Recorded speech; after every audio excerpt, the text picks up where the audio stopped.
এভাবে বাংলাদেশের শিক্ষা ব্যবস্থাকে শেখ হাসিনা আওয়ামী লীগ ধ্বংস করে দিয়েছে। বিএনপির কেন্দ্রীয় নেতা ও সাবেক মন্ত্রী অ্যাডভোকেট রুহুল কুদ্দুস তালুকদার দুলু মন্তব্য করেছেন যে ফ্যাসিস্ট শেখ হাসিনা এবং আওয়ামী লীগ সরকার বাংলাদেশের শিক্ষা ব্যবস্থাকে সম্পূর্ণরূপে ধ্বংস করে দিয়েছেন। তিনি উল্লেখ করেন, একটি জাতির উন্নতির জন্য শিক্ষা প্রাণবন্ত চাবি হিসেবে কাজ করে। কোনো দেশের ভিত্তিকে নষ্ট করতে প্রথমে সেই দেশের শিক্ষা ব্যবস্থাকে ধ্বংস করা প্রয়োজন। সেই প্রেক্ষিতে দুলু দাবি করেন যে শেখ হাসিনা ভারতের দিক নির্দেশনার ভিত্তিতে বাংলাদেশের যুব সমাজের সঙ্গে প্রতারণা করে দেশের শিক্ষা ব্যবস্থা ক্ষতিগ্রস্ত করেছেন। দুলু আরও বলেন, 1971 সালে পাকিস্তানি সেনারা বাংলাদেশের শিক্ষা ব্যবস্থা ধ্বংসের চেষ্টা করেছিল, ঠিক তেমনিভাবে বর্তমান আওয়ামী লীগ সরকারও বাংলাদেশের শিক্ষা ব্যবস্থার প্রতি আঘাত এনেছে।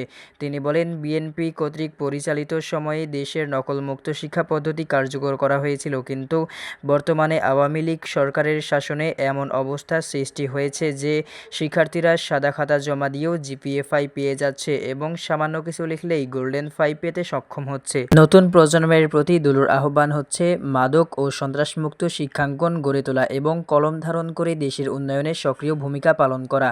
মঙ্গলবার দুপুরে নাটোরের আলাইপুরে জেলা বিএনপি কার্যালয়ে কমনওয়েলথ স্টুডেন্টস অ্যাসোসিয়েশনের ভাইস প্রেসিডেন্ট নির্বাচিত হওয়ায় শেখ রিফাত মাহমুদকে জেলা ছাত্রদলের পক্ষ থেকে দেওয়া সংবর্ধনা অনুষ্ঠানে প্রধান অতিথি হিসেবে দুলু এই বক্তব্য প্রদান করেন।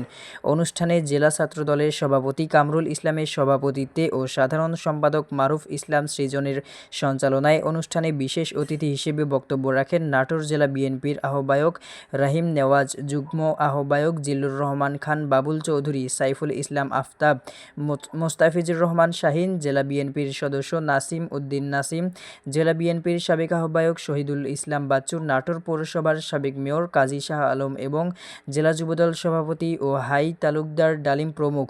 সংবর্ধনা সভায় দুলু বলেন, সারা বিশ্বের সঙ্গে তাল মিলিয়ে চলতে পারার লক্ষ্যে বিএনপির ভারপ্রাপ্ত চেয়ারম্যান তারেক রহমান 31 দফা কর্মসূচি পালন করেছেন এবং ঘোষণা করেছেন। এই কর্মসূচিতে ভবিষ্যতের শিক্ষার সকল দিক নির্দেশনা অন্তর্ভুক্ত রয়েছে। বিএনপি আগামীতে ক্ষমতায় গেলে 31 দফা কর্মসূচির মাধ্যমে শিক্ষিত ও আত্মনির্ভরশীল নাগরিক গড়ে তোলার কাজ করবে।